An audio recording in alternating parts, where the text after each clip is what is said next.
ആ യുദ്ധത്തിന്റെ ആ കെടുതികളൊക്കെ ഒന്ന് നിൽക്കാനും, ആ യുദ്ധത്തിന്റെ ആ ത്വര നിൽക്കാനും, അവരുടെയൊക്കെ അധികാരികളുടെ മനസ്സൊന്ന് തണുക്കാനും, ജനങ്ങളൊക്കെ ഒന്ന് സമാധാനത്തിലും സന്തോഷത്തിലും ആയിരിക്കാൻ വേണ്ടിയിട്ട് ഇങ്ങനെ ഹൃദയത്തിൽ ഞാൻ ആ കൺഫെഷൻ ഇങ്ങനെ ചെയ്തുകൊണ്ടിരിക്കുക. മനോജി, നമ്മള് ശരിക്ക് ഒരു അനുഗ്രഹിക്കപ്പെട്ട നിമിഷങ്ങളിലാണ് ഇപ്പോ. ഈ തിരുവനന്തപുരത്ത് ഈ തുമ്പ ബീച്ചില് ഈ കടലിങ്ങനെ എരമ്പട നേരത്ത് ഇത് കണ്ടിങ്ങനെ ഇരിക്കാന്ന് പറഞ്ഞാൽ ഒരു വിധത്തില് ഒരു വളരെ അനുഗ്രഹിക്കപ്പെട്ട ഒരു സമയമാണ്.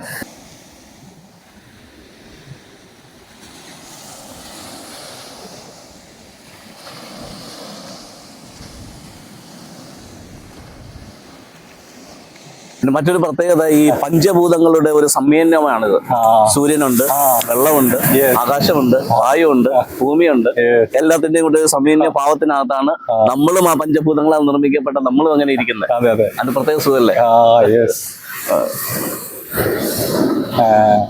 അപ്പോ നമുക്കെന്നാല് ഞാൻ എന്റെ മനസ്സിലേക്ക് ഇപ്പൊ ഉയർന്നു വരുന്ന ഒരു കാര്യം, മനോജി ഇപ്പോ കാലങ്ങളായിട്ട് ഈ സമൂഹത്തിന്റെ പരിഷ്കരണത്തിന് വേണ്ടിയിട്ട്, അതുപോലെ തന്നെ ഈ മതത്തില് നമ്മള് പ്രത്യേകിച്ച് ക്രിസ്ത്യ മതത്തില് നമ്മൾ കാണുന്ന അന്ധവിശ്വാസങ്ങള്, അനാചാരങ്ങള്, അതുപോലെ ദുരാചാരങ്ങള്, ഈ അർത്ഥമില്ലാത്ത അനുഷ്ഠാനങ്ങള്, ഇതിനൊക്കെ വേണ്ടിയിട്ടാണല്ലോ, ഇതിന് ഒരു വ്യത്യാസം ഉണ്ടാവാൻ വേണ്ടിയിട്ട് ഈ മതത്തിന്റെ ഈ കെട്ടുപാടിയിൽ നിന്ന് മനുഷ്യരെ വിടുവിച്ച് യഥാർത്ഥത്തില് അവരെ സത്യാന്വേഷികളാക്കുക, ദൈവത്തിലേക്ക് അടുപ്പിക്കുക. ഇതൊക്കെയാണല്ലോ എനിക്ക് കാണുമ്പോ മനോജിയുടെ ഈ പ്രയത്നങ്ങളും ഈ പ്രവൃത്തികളൊക്കെ കാണുമ്പോ എനിക്കതാണ് തോന്നണത്. അപ്പൊ അതില് കൂടുതല് മനോജിക്ക് കിട്ടുന്ന ഒരു സംതൃപ്തി, അതിന്റെ മുന്നോട്ടുള്ള പ്രവൃത്തികൾ, അതുപോലെ ഇതുവരെ ചെയ്തു വന്നത്, ഈ ഒരു ഇതില് ഒന്ന് സംസാരിക്കാൻ പറ്റുമോ? തീർച്ചയായിട്ടും. ഇപ്പോ അച്ഛനെ ഞാൻ പരിചയപ്പെടുന്നത്, ഞാൻ സോഷ്യൽ മീഡിയ വഴി ചെയ്തിട്ടുന്ന വീഡിയോ വഴിയാണ് അച്ഛൻ എന്നെ കാണുന്നത്, പരിചയപ്പെടുന്നത്. നമുക്ക് മുൻകാല പരിചയമൊന്നും ഇല്ല. ഓക്കെ, അങ്ങ് തൃശ്ശൂർ ഇരുന്ന ആളും ഞാനിങ്ങനെ തിരുവനന്തപുരത്തിരുന്ന ആളും. അത് മാത്രമല്ല, അച്ഛൻ കൂടുതൽ സമയം നോർത്ത് ഇന്ത്യയിലൊക്കെ ആയിരുന്നു അച്ഛന്റെ പ്രവർത്തനങ്ങളൊക്കെ. അപ്പോ ഞാൻ ഇടുന്ന വീഡിയോ വഴിയാണ് നമുക്ക് തമ്മിൽ ഒന്ന് കാണാനും വിളിക്കാനും സംസാരിക്കാനും പറ്റിയത്. ഞാൻ തൃശ്ശൂർ വന്നു, ഇപ്പൊ അച്ഛൻ ഇങ്ങോട്ട് ട്രിവാൻഡ്രത്തേക്ക് വന്നു. അപ്പൊ അച്ഛന്റെ ജീവിതത്തിനകത്തും ആത്മീയ വളർച്ചയ്ക്ക് വേണ്ടിയിട്ടുള്ള ചെറിയ ചെറിയ ചെറിയ നുറുങ്ങുകളൊക്കെ തരാനായിട്ട് എനിക്ക് കഴിഞ്ഞു എന്നാണ് എന്റെ വിശ്വാസം. തീർച്ചയായിട്ടും. ഓക്കെ, അപ്പൊ ഇതുപോലെ ആയിരക്കണക്കിന് ആൾക്കാര് എന്നെ വിളിക്കുകയും സംസാരിക്കുകയും എന്നെ തേടി വരികയും എന്റെ കൂടെ അടുത്ത് ഇടപഴകുകയും, ചില വ്യക്തികൾ മാസങ്ങൾ, ചില വ്യക്തികൾ വർഷങ്ങൾ കൂടെ നിൽക്കുകയും, അപ്പൊ അവരുടെ ജീവിതത്തിലൊക്കെ ഈ പറഞ്ഞതുപോലെയുള്ള ഒരു ഡിവൈൻ ഭാവത്തെ, ഒരു ആത്മീയ ഭാവത്തെ പ്രസംഗത്തിലൂടെയല്ല, അവരുടെ ജീവിതത്തിനകത്ത് പകർന്നു കൊടുക്കാനായിട്ട് കഴിഞ്ഞിട്ടുണ്ട്. അത് തന്നെ ഏറ്റവും വലിയൊരു നേട്ടമായിട്ട് എനിക്ക് എന്റെ ഒരു മനസ്സിനകത്ത് ഏറ്റവും വലിയൊരു നേട്ടമായിട്ട് ഞാൻ കരുതുന്നു. ഇനി രണ്ടാമത്തെ കാര്യം എന്ന് പറയുന്നത്, ഈ ആത്മീയമായിട്ടുള്ള കാര്യങ്ങൾ മാത്രമല്ല, ഞങ്ങളുടെ കൂടെ നിൽക്കുന്ന കുറെ കുഞ്ഞുങ്ങളുണ്ട്, ചെറുപ്പക്കാരായിട്ടുള്ള വ്യക്തികളുണ്ട്. അവർക്ക് സാമ്പത്തികമായിട്ടും അവരുടെ കുടുംബജീവിതത്തിനകത്തും, അതുപോലെ അവരുടെ മാനസികമായിട്ടും ശാരീരികമായിട്ടുള്ള ഉന്നമനത്തിന് വേണ്ടിയിട്ടൊക്കെ ഒത്തിരി കോൺട്രിബ്യൂട്ട് ചെയ്യാൻ എനിക്ക് പറ്റിയിട്ടുണ്ട്. ഇനി അടുത്ത ഞാൻ ആഗ്രഹിക്കുന്നത്, നമ്മുടെ സാമുദായിക രംഗത്തും രാഷ്ട്രീയ രംഗത്തും നമ്മുടെ നാടിന്റെ പുരോഗമനത്തിന് വേണ്ടിയിട്ടൊക്കെ ഉള്ള കുറെ കാര്യങ്ങളിനകത്ത് ഇൻവോൾവ് ചെയ്ത് കുറെ കാര്യങ്ങൾ ചെയ്യണമെന്ന് ഞാൻ ആഗ്രഹിക്കുന്നത്. അത് പ്ലാൻഡ് ആണ്. അപ്പോ അത് ഇങ്ങനെ ഒരു സൈഡിലൂടെ അതിന്റെ പ്ലാനിങ്ങും അതിന്റെ ഉള്ള പ്രവർത്തനങ്ങളും അതിന് വേണ്ടിയിട്ടുള്ള ആൾക്കാരുമായിട്ടുള്ള സഹവാസവും സഹകരണവും സംസാരവും ഒക്കെ ഇങ്ങനെ നടന്നുകൊണ്ടിരിക്കുന്നു. അപ്പൊ കുറച്ച് വർഷങ്ങളോട് കഴിയുമ്പോൾ അതിന്റെ ഒരു ഫ്ലറിഷിങ് കാണാൻ പറ്റും. കാരണം ഇന്ന് മതത്തിന്റെ അതിപ്രസരം, രാഷ്ട്രീയത്തിന്റെ അതിപ്രസരം, എവിടെ നോക്കിയാലും നമ്മൾ നോക്കുമ്പോഴത്തേക്ക് നമ്മൾ ആഗ്രഹിക്കുന്ന ഒരു ക്വാളിറ്റിയുള്ള ലൈഫ് എങ്ങും കാണുന്നില്ല. അപ്പൊ അതിനൊക്കെ ഒരു സമന്വയമായിട്ടൊരു മാറ്റം വരാൻ വേണ്ടിയിട്ടുള്ള ചില കാര്യങ്ങൾ, മൂവ്മെന്റുകൾ ചെയ്തുകൊണ്ടിരിക്കുന്നു. അത് പെട്ടെന്ന് നടക്കത്തില്ല, അത് കുറച്ച് സ്ലോ പ്രോസസ്സാണ്. അപ്പോൾ ഈ രീതിയിൽ എല്ലാ മേഖലയിലും ദൈവം ആഗ്രഹിക്കുന്ന ഒരു മൂവ്മെന്റ് കൊണ്ടുവരാനായിട്ടുള്ള കുഞ്ഞു കുഞ്ഞു കുഞ്ഞു എഫേർട്ടുകൾ ഇട്ടുകൊണ്ടിരിക്കുന്നു. അപ്പൊ അതൊക്കെയാണ് ഇപ്പോ പെട്ടെന്ന് വന്നിരുന്നപ്പോ അസ്തമിക്കാറായിരുന്നു. ഇപ്പൊ ഏകദേശം മങ്ങിത്തുടങ്ങി. ഇന്ന് കുറച്ച് ഫോഗ് കൂടുതലാ. സൂര്യൻ അവിടെ ഉണ്ട്, ചെറിയൊരു ഷെയ്ഡ് ഉണ്ട്, പക്ഷെ ആ ഫോഗ് കാരണം ഒന്നും കാണാൻ പറ്റാത്തത്. അതിൽ കാണുന്നുണ്ടോ? ചെറിയൊരു ഫോഗ് കാണുന്നുണ്ടോ? സൂര്യൻ താഴെ അവിടെ ഉണ്ട്, പക്ഷെ ആ ഫോഗ് കാരണം നമുക്ക് കാണാൻ പറ്റാത്തതാ. ഈ ബീച്ച് കടൽ തീരം മനോജിക്ക് ഇടയ്ക്കിടയ്ക്കൊക്കെ ഇങ്ങനെ നടന്ന് ഇതിലേക്ക് ഒന്ന് നടന്ന് ധ്യാനിക്കാനും മെഡിറ്റേറ്റ് ചെയ്യാനൊക്കെ എന്തൊരു ഒരു ഞാൻ സ്ഥിരം ഇവിടെ വന്നിരിക്കാറുണ്ട്. രാത്രി കാലങ്ങളിൽ ഇവിടെ വന്നിട്ട് മെഡിറ്റേഷൻ ചെയ്യാറുണ്ട്. ഈ സൂര്യാസ്തമയൊക്കെ ഇങ്ങനെ നോക്കിയിരിക്കാറുണ്ട്.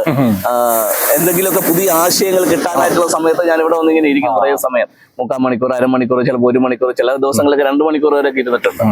അപ്പൊ അങ്ങനെ ഇരുന്നിട്ട് ഒത്തിരി കാര്യങ്ങൾ ഇങ്ങനെ അതുമായിട്ട് കണക്റ്റഡ് ആയിട്ട് ഇങ്ങനെ വരും. അച്ഛൻ എന്താ ഇവിടെ വന്നിരുന്നപ്പോ തോന്നുന്നേ? ഇത് ഒരു ഇതിപ്പോ ആ കടല് ഓളം വെട്ടണം തന്നെ ഉള്ള ഇങ്ങനെ ഓളം വെട്ടണം. അതെ അതെ. കടല് പണ്ടും ബീച്ച് കാണുക, കടലില് പോവുക എന്നൊക്കെ പറഞ്ഞാല് എനിക്ക് വല്ലാത്തൊരു ആവേശമുള്ള ഒരു കാര്യമാണ്. ഓക്കെ, നമ്മൾ ഇവിടെ ഇരിക്കുമ്പോൾ മടുക്കത്തില്ല. ഇതിന്റെ ഈ ഒരു മൂവ്മെന്റിനകത്തും ഈ ഒരു സൗണ്ടിനകത്തും ഇതിങ്ങനെ കണ്ടിരിക്കുമ്പോഴത്തേക്ക് അങ്ങനെ മതിമറന്നിരിക്കാൻ പറ്റും. ആ പ്രകൃതിയുമായിട്ടുള്ള ലയനമാണ് ശരിക്കും പറഞ്ഞാൽ ഈ ആത്മീയതയുടെ മറ്റൊരു വശം എന്ന് പറയുന്നത്. പക്ഷെ നമ്മളിവിടെ ഈ സമാധാനത്തിൽ ഇരിക്കുമ്പോഴും നമ്മുടെ ഈ കടലിന്റെ മറുകരയില് അസമത്വം നിലനിൽക്കുന്നുണ്ട്, യുദ്ധത്തിന്റെ. അതുണ്ട്. അപ്പൊ നമ്മൾ ഇരിക്കുമ്പോഴും എന്റെ ഹൃദയത്തിനകത്ത് ഇങ്ങനെ ഞാനിങ്ങനെ അതിനു വേണ്ടിയിട്ട് ഇങ്ങനെ ബ്ലസ് ചെയ്തുകൊണ്ടിരിക്കുക. യുദ്ധത്തിന്റെ ആ കെടുതികളൊക്കെ ഒന്ന് നിൽക്കാനും, ആ യുദ്ധത്തിന്റെ ആ ത്വര നിൽക്കാനും, അവരുടെയൊക്കെ അധികാരികളുടെ മനസ്സൊന്ന് തണുക്കാനും, ജനങ്ങളൊക്കെ ഒന്ന് സമാധാനത്തിലും സന്തോഷത്തിലും ആയിരിക്കാൻ വേണ്ടിയിട്ട് ഇങ്ങനെ ഹൃദയത്തിൽ ഞാൻ ആ കൺഫെഷൻ ഇങ്ങനെ ചെയ്തുകൊണ്ടിരിക്കുക.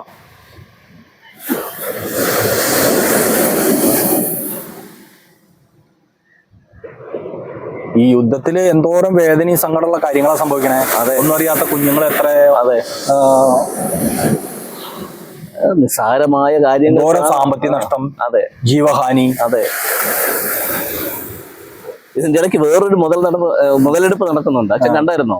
ഞാൻ ഇന്ന് ഫേസ്ബുക്കൊക്കെ ഇങ്ങനെ നോക്കുമ്പോഴത്തേക്ക് നമ്മുടെ പെന്തക്കോസ്റ്റിലെ കുറച്ച് പാസ്റ്റർമാരും കുറച്ച് സഹോദരന്മാരും ഒക്കെ കുറെ പോസ്റ്ററുകൾ ഇട്ടിട്ടുണ്ട്. എന്താണെന്നറിയോ? രാജ്യത്തോട് തീർക്കും, സ്തുതികളുണ്ടാകും, കർത്താവ് വരാൻ സമയമായി, എന്തെങ്കിലും ഒരു കുഞ്ഞു കാര്യം വന്നു കഴിഞ്ഞാൽ മുതലെടുത്ത് കഴിഞ്ഞാൽ ഇവരെ പോയിട്ടേ ഉള്ളൂ. അവര് പറയുന്ന കാര്യത്തിന് സ്ഥാപിച്ചെടുക്കാൻ വേണ്ടി. അതെ.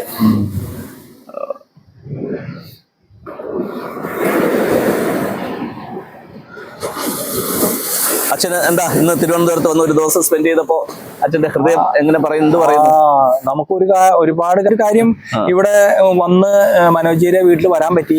മനോജിനെ നേരിട്ട് കാണാനും അതുപോലെ കുടുംബാംഗങ്ങളൊക്കെ ആയിട്ട് ഷെയർ ചെയ്യാൻ, ഒരുമിച്ച് ഭക്ഷണം കഴിക്കാനൊക്കെ പറ്റി. അതന്നെ വലിയൊരു കാര്യമാണ്. പിന്നെ നമ്മള് വിവിധ സബ്ജക്റ്റുകൾ നമ്മള് സംസാരിച്ച് ഷെയർ ചെയ്തു. പിന്നെ തിരുവനന്തപുരം എന്ന് പറഞ്ഞാൽ ഞാന് ഇപ്പോ ഒരുപാട് വർഷങ്ങൾ മുമ്പാണ്, 2008 തിരുവനന്തപുരത്ത് വന്നത്. അപ്പൊ അത് കഴിഞ്ഞിട്ടാണ് പിന്നെ ഇപ്പോഴാണ് വരുന്നത്. ഇനി അങ്ങോട്ട് സ്ഥിരം വരേണ്ടി വരും. ഞാനും ആഗ്രഹിക്കുന്ന ഇതാച്ചാ, നമ്മുടെ ഈ ആത്മീയമായിട്ട് ഒത്തിരി സംസാരിക്കാൻ മാത്രമല്ല, ഇതുപോലെ തേടി വരണം, ഒരുമിച്ച് കുറച്ച് ദിവസം സ്പെൻഡ് ചെയ്യണം. അപ്പൊ പരസ്പരം നമുക്ക് കൂടുതൽ മനസ്സിലാക്കാൻ പറ്റും. ഈ പ്രസംഗിക്കുന്നത് തന്നെയാണോ മനോജിന്റെ ജീവിതം, അല്ലെങ്കിൽ കേൾക്കുന്നവർക്ക് അങ്ങനെ തന്നെയാണോ അവരുടെ ജീവിതം? അപ്പൊ അങ്ങോട്ടും ഇങ്ങോട്ടും നമുക്ക് കാണാനും മനസ്സിലാക്കാനും, ആത്മീയത എന്ന് പറയുന്നത് ശരിക്കും ജീവിതമാണ്. അത് ചുമ്മാ ഇങ്ങനെ പറയാൻ വേണ്ടിയിട്ടുള്ളതല്ല. അത് അനുഭവിച്ച് മനസ്സിലാക്കുമ്പോഴും, കണ്ട് മനസ്സിലാക്കുമ്പോഴും, കേട്ട് മനസ്സിലാക്കുമ്പോഴും അതിന്റെ ആഴം വലുതാണ്. നമ്മൾ ഇന്നയോളം ഒരു പൗരോഹിത്യത്തിനകത്ത് നിൽക്കുമ്പോ പുൽപ്പിറ്റിനകത്തുള്ള ഷോ മാത്രമേ ഉണ്ടായിരുന്നുള്ളൂ. പക്ഷെ ഇപ്പൊ അങ്ങനെയല്ല. അല്ല, ഇപ്പൊ നമുക്ക് അതിനുള്ള സ്വാതന്ത്ര്യം ഉണ്ട്. ആ ദൈവേഷങ്ങൾക്ക് നമ്മൾ തന്നെ നിന്ന് കൊടുക്കാനായിട്ട് നമുക്ക് പറ്റുന്നുണ്ട്. മറ്റേത് അതിന്റെ ഓട്ടോമാച്ചിലല്ലേ, പൗരോഹിത്യത്തിന്റെ മിനിസ്ട്രിക്കുള്ള ഓട്ടോമാച്ചില്.